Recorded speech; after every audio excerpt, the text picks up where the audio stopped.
subject. I want you to turn to Proverbs chapter 2. Proverbs chapter 2.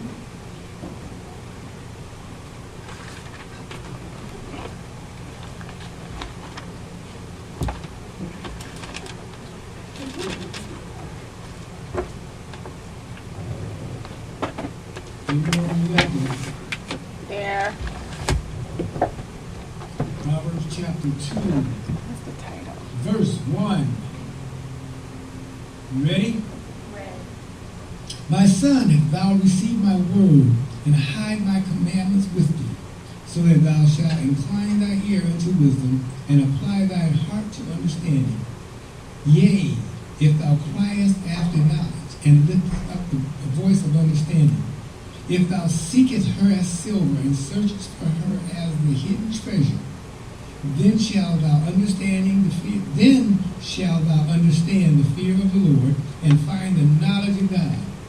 For the Lord giveth wisdom out of his mouth, cometh knowledge and understanding. You may have your seat.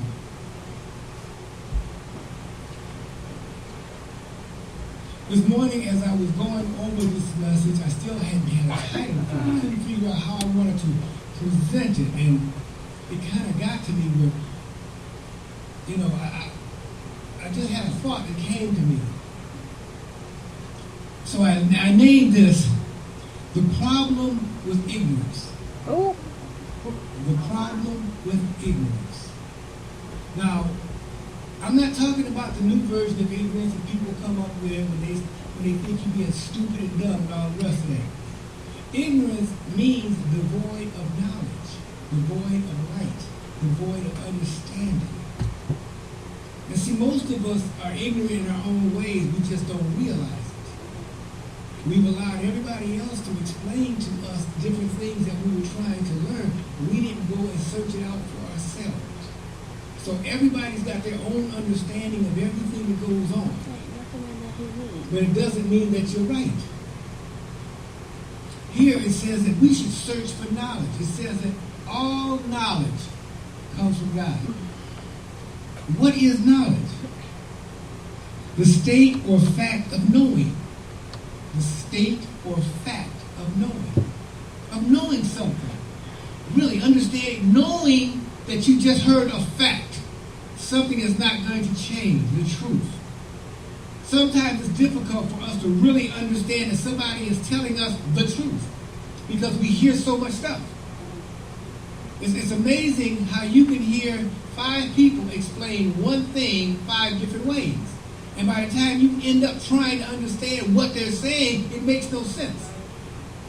I look at many commentaries trying to figure out some things that I'm reading and studying, and you find out that commentary is only the understanding that that person had while he was studying it. It does not mean that it's necessarily the whole fact. So what I do is I take 5 or 6 different commentaries, and whichever one they come the closest to or arrive at, I try to use that as a basis for understanding that particular verse. But knowledge is something that started from the very beginning. If you read in Genesis 2, he said he created that Genesis 9. When he created the trees, and he put man in the garden. And he told him, I have all these trees out here in the garden. I have flowering trees, I have fruit trees, I've got all these different trees and bushes out here. He says, but there's only one tree that I don't want you to touch. And he says, that's the tree of good and evil, the tree of knowledge. And I thought about that for a long time, and it kept coming back and forth and back and forth. But if you really look at that, the idea of God really knew at that point in time why he did not want man to touch the tree of good and knowledge, because we as human beings cannot judge good and evil. Our emotions get in the middle of something, and we totally misuse the whole thing. When we want to do something, we justify how we want to do it. Well, it's okay. Well, so-and-so's doing it. Well, God don't mind. He knows my heart. So we make up all kinds of stuff of what we do. But he said in the garden, he said, that's how man failed. Because if you don't listen to God and the actual fact of good and evil, 9 times out of 10, you're going to be on the opposite side of good. Because good does not always seem fun. It doesn't always seem like we having a joyous time. You know, when you try to be good, they call you holy rollers, Bible thumpers. They call you all kind of names because we ain't doing that kind of stuff. We want to get over here where they shaking it. We want to get over here where they got a bar and we can drink more than just grape juice. You know, we want to have some legalized weeds that we can suck on and feel good. See, that's a feel-good generation. Anything that feels good, we want to use it. We want to have it. We want to keep it. Many is the day and the times that we live in today that sex feels good. But that don't mean it's good for you. Only in the proper content or context. That's why we have so many young kids today. Because it felt good, but nobody looked at the other side. We need to understand that when you get knowledge, there's a second thing that you have to do with that knowledge. And that knowledge has to be understood. If you do not understand the truth of what someone is telling you, you cannot use it. Understanding is to perceive and comprehend the nature and the significance of something. To perceive. To understand it. I can tell you that a lady's got a dog and she's walking down the street. And you like that dog and the dog looks cute. And you want to go over there and touch the dog. And she says, don't touch the dog. Now, she gave you knowledge. Don't touch the dog. You didn't understand the knowledge. So you got your finger bit. Because you didn't understand. Leave it alone. But you see, if you understand what she was telling you, don't touch the dog, you wouldn't have gotten bit. You wouldn't end up in court losing a suit and paying a lawyer. Because you were dumb. You touched the dog anyway. Many of us today do the same thing with all the knowledge that God has given us. We don't understand it. We don't try to understand it. We just say, okay, and we move on. I guarantee you, this Sunday morning, of all the churches, we'll just say in Lake County, 90% of the people will sit there and listen to a message, and he will give you knowledge. Every word proceeded from the Bible is knowledge, and you're going to go out and do something stupid anyway because you didn't feel like standing there understanding it. It just sounded good. There was a church up north that grew because the pastor was innovative. He used all kinds of methods to get a point across. He would use movies and actors. He would use all kinds of things of entertainment to get you to understand what the word was saying. The problem was they only came for the entertainment. They weren't really interested in the word. And that doesn't help. There's no sense doing back handstands all over the platform if you still don't understand the message. The point is, we need to know when God speaks, it's knowledge. And we need to understand that knowledge. The Bible says all knowledge, all understanding comes from his mouth. All. When you learn something new, the understanding of what you have learned comes from God also, so that you can use it. Now we get to the real issue of our problems today. Wisdom. You see, wisdom is only the fact of being able to use the knowledge with the understanding and act upon it. If you go out in the woods and you touch poison ivy after you've been told what poison ivy is going to do, just do it. I don't care how much calamine lotion or anything else you put on you, you're going to itch. And then you might learn something. But why go through all the problems when you've already been told? You already have an understanding. But you see, in our minds, we don't learn very much until we actually do something. Fire burns, so we touch it to make sure that's true. So you got a burnt finger now. If you speed down the street, you're going to get a ticket. So now you pulled over. You got a ticket. Because the truth was, and the knowledge was, if you speed down the street, the understanding is the cop's going to stop you. He's going to give you a ticket. But instead of you slowing down, well, I'm only going with the flow of traffic. Well, why are you out in front? You see, we have to learn that God gives us knowledge so that we can be happy and so that we can be safe. God talks about sin, and he gives us the reason why he doesn't want us to sin. Sin creates other issues. Depending on the sin itself, it can create physical issues, but it always creates a mental issue. Lying is a sin. How many people do you know that sit there and try to make up lies to cover the first lie that they just told? You call into your job and talking about, I'm not coming in because I'm sick. He's looking at the baseball game and here you are sitting in a box seat over there. What are you going to tell him? I'm miraculous, he got well, and somebody brought me out here? You see, we always use the opposite of what God wants us to do. When it comes to truth, and it comes to knowledge, and it comes to understanding, God's people seem to be some of the worst about carrying out. The church is in a very bad situation today because the church won't listen and won't follow its own guidelines. Wisdom says, when you get up in the morning, speak to God. When you get up in the morning, speak to God. That's what wisdom will tell you.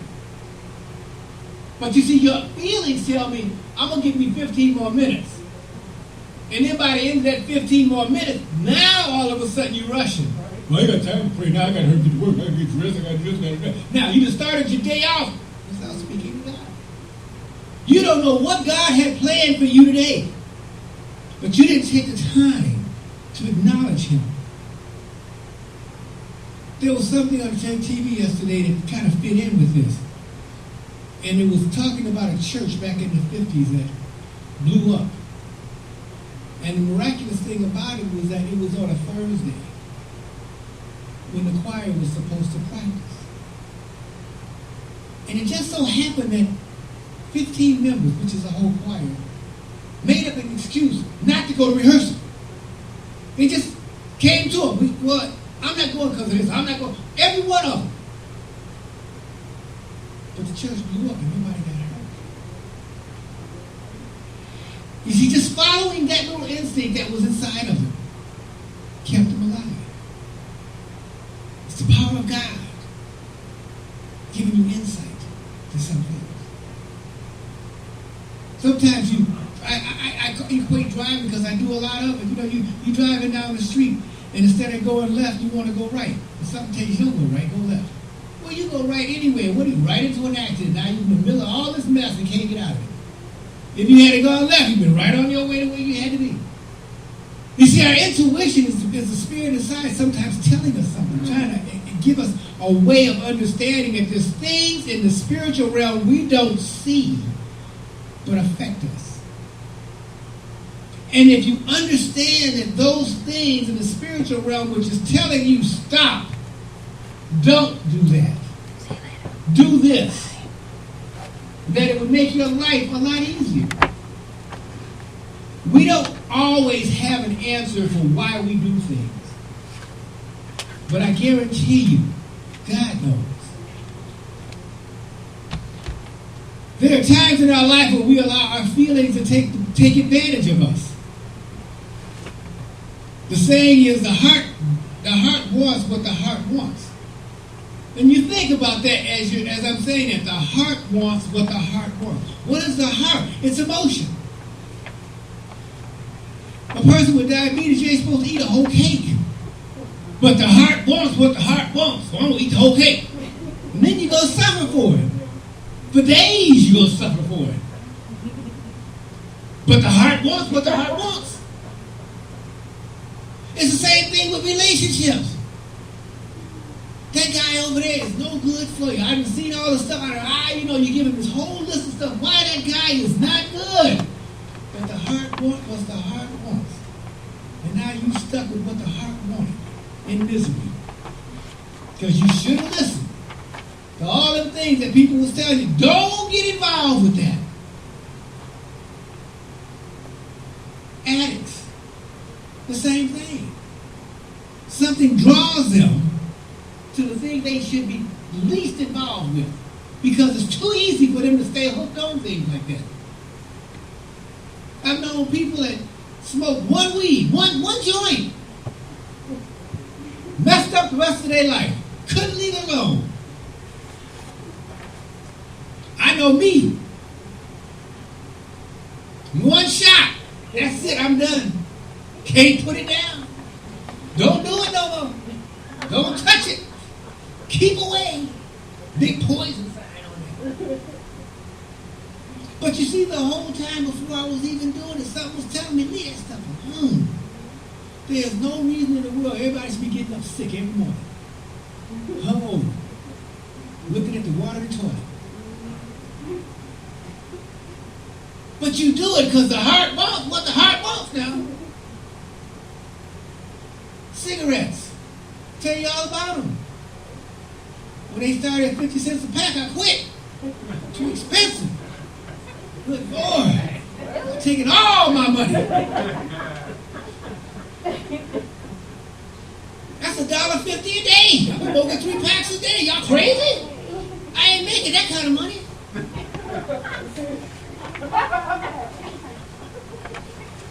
Listen, people today, I looked at a sign that said 1 pack of cigarettes was $7.67. Them cigarettes we still sitting in the window. There's no way. But that's what happens when you get hooked on stuff. You know, we talk about crackheads and cigarette heads. Oh. It's ridiculous. Gasoline. Why we buy gas guzzlers knowing that the price is going to keep going up? And then we complain at the gas station. I know.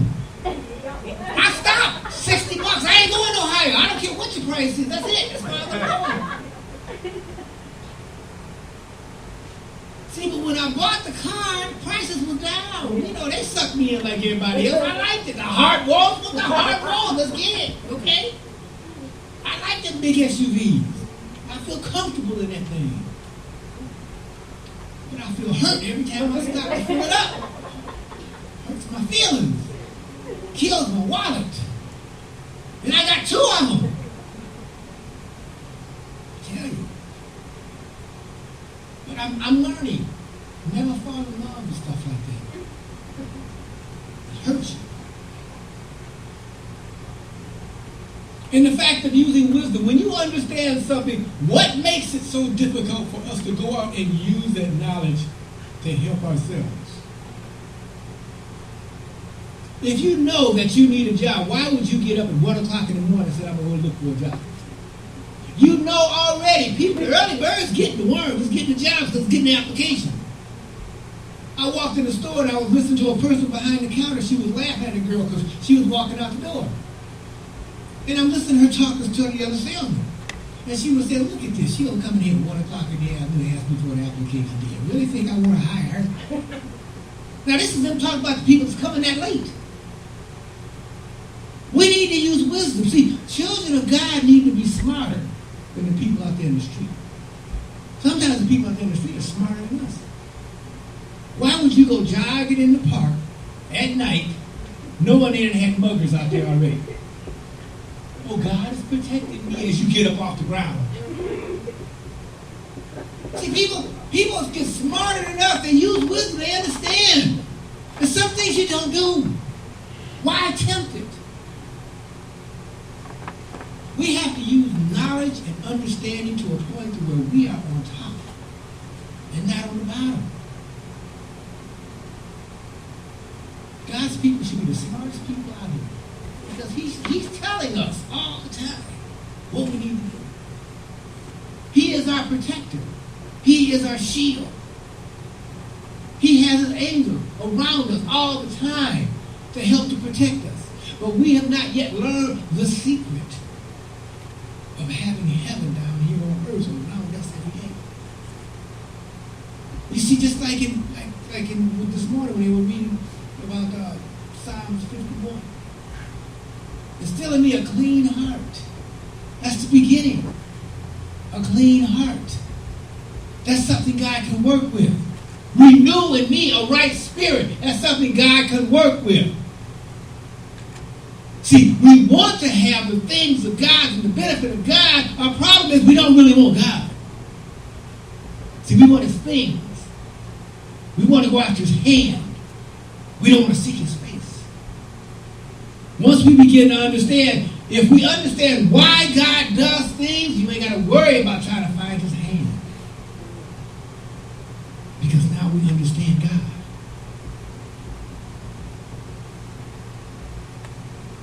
The three things I named, I call them as three sisters. They're like twins. They all work together. And you can't have one without the other. Our problem is, how do we use it? I want a job. I get a job. I don't want to work. You see, that don't work. They got to work together in unison. I want a job, I got a job, and I work the job. We have to remember, God is not a God who is out of order. He is a God of order. When people were buying all those houses, knowing that they couldn't afford those houses, how can a man making $13,000 a year afford a $250,000 home? Now that makes no sense. But now if I talk you into telling you how much overtime you might be able to get on your job, now you can afford it. That job didn't tell you they were giving you all that overtime so that you could afford a house. So now you're working two jobs to pay a house note, and you can't even spend time in the house. You see, those are the things that we aren't wise about. The heart wants what the heart wants. I like this. I want this. I gotta have this. Why? Start from the bottom and work your way up. How many kids you know want to start out buying a house right out of high school and never had a job? Well, I was raised in a house. I was raised in an apartment. So that was the first thing I got, was an apartment. Most of you kids out there gonna understand, you ain't getting no house right off the bat. You may not want to move out of your house, but you ain't getting the house. Look at some nice apartments after you find a job. See, kids think that because you take care of them for 18 years, you're supposed to continue to do that. That ain't happening.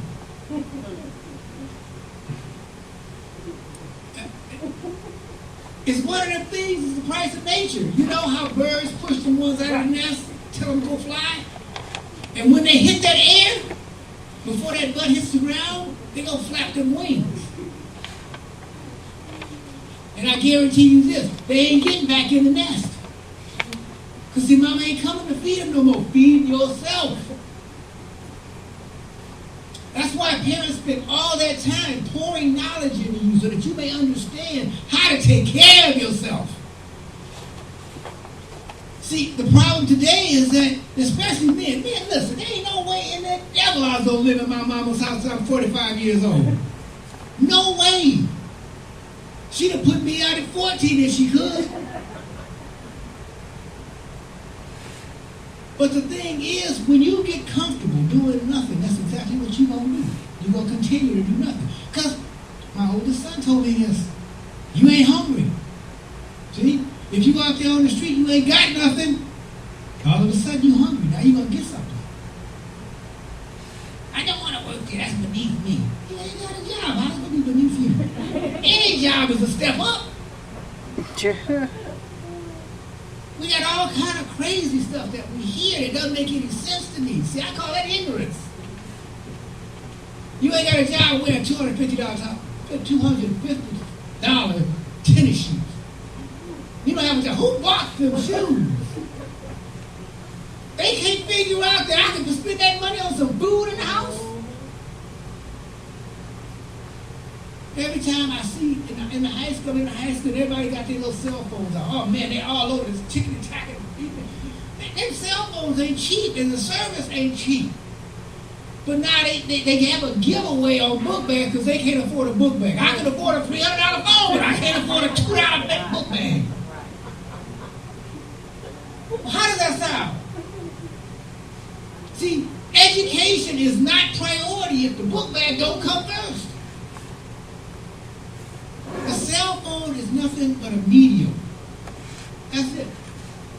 I don't need a cell phone, a smartphone. What if I need a smartphone? I can say hello. I can say goodbye. I mean, smartphones are so smart now that it's ridiculous. You can run your whole household being on a plane with a smartphone. I mean, and they just clicking and playing with that phone. And that's a, listen, half of y'all right now, if you wasn't sitting in church, you'd be looking down at the cell phone. Right now, you'd be down at the cell phone, Courtney. Looking down at the cell phone. I'm not even on my cell phone. Cell phone. I'm not even on my cell phone. Listen, everybody ain't got the Bible on your phone, okay? Don't even hand me that. I know you do. You see, but wisdom say, listen, put that down. Let God talk to you for a little while. Let him give you some instruction. Let him help you so that you will know what to expect. That's why he said, think it not strange when the fiery trials come along, because it is the testing of your faith. Now, you're not going to get past that test if you've been texting through the whole message. Because you can't, see, Bible says, faith come by hearing, and hearing by the word of God. It didn't say Facebook. It didn't say Twitter, touches, blogging. It didn't say all that stuff. We got to start using some of the old-fashioned stuff. Let's read again, okay? Goodness. iPods is great. Get somebody to say something to you that must worthwhile. I got into a discussion with my wife the other day. Because there's a song out there. I just love the beat of that song. I'm telling you, I just love the beat of it. I'm just all down on that beat of the song. And I never listened to the words. And I'm telling my wife one time that came on the radio and said, oh yeah, I like that song. She said, what? Don't tell nobody you like that song. I said, what's wrong with the thing? She said, have you heard the words? No, I'm listening to the beat. Just tell them you like the beat. Then don't talk about the words. See? That's what happens when you're not using wisdom. Listen to the whole thing. See, I grew up with the beats, the crooners, and all that stuff. I just hear the beat, and the beat sounds good, you know, and I like it, but everything that's good out there ain't good for me. And I'm on the other side now. I got to cut that out. My wife said, the guy that sings the song, he was on one of the TV programs, and they had a clean version. I said, if it's a clean version, I know I don't want to hear it, because I know there's another side of that. Here we go again. But it's wisdom. You know, the heart wants what the heart wants, I'm telling you. It just keeps crowding us. It keeps giving us those things. It causes us to go to the other side. It pushes us to do things that we normally would not think of doing. I tell you, it's amazing to me sometimes how we do things.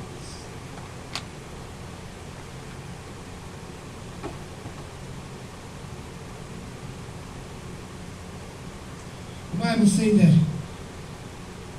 man's ways in his own sight sounds good, but in the end produces death.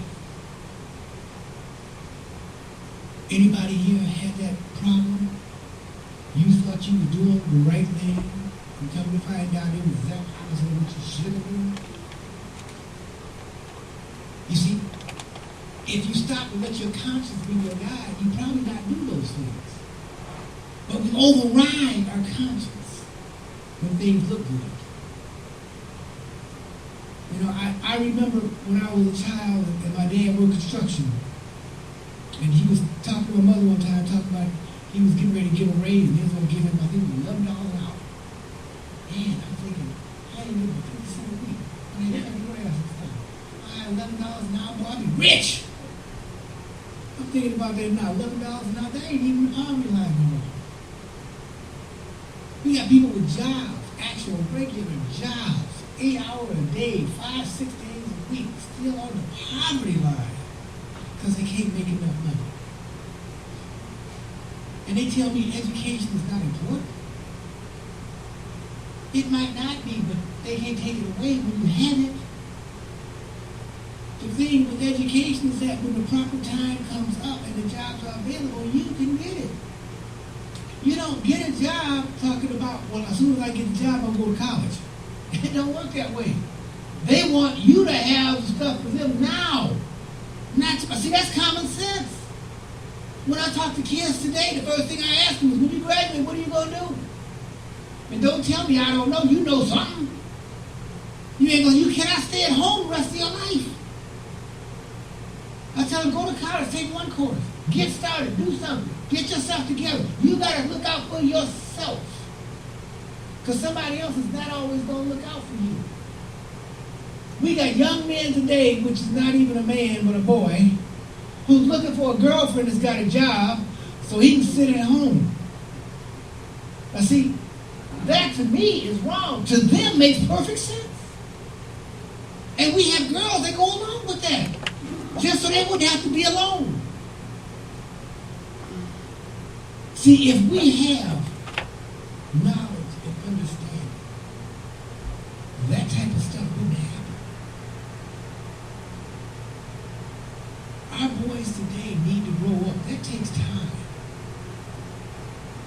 You can't let a young boy call himself a man and all he can do is produce babies and can't take care of none. That's not a man. See, dogs do that. Cats do that. All nature does that. But that's not what God expects of us. He expects us to grow up and mature. Mature in Him first so you'll make good decisions. So that we don't just do stuff because it feels good. We don't do stuff to impress somebody. We don't do stuff just because at the time everybody said, let's do that. We have to stop sometimes and ask ourselves, in the future, in our future, what have we lost because of what we did here?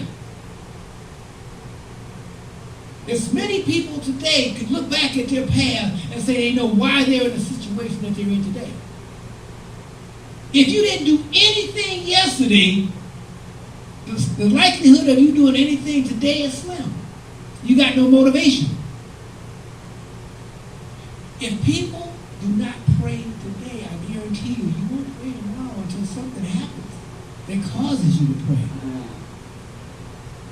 I open this up saying, get up in the morning and acknowledge God. Because God is the one that puts food on your table, who puts money in your pocket and keeps a roof over your head. That's all provided by God. You may think you're doing all that. Stub your toe and can't go to work.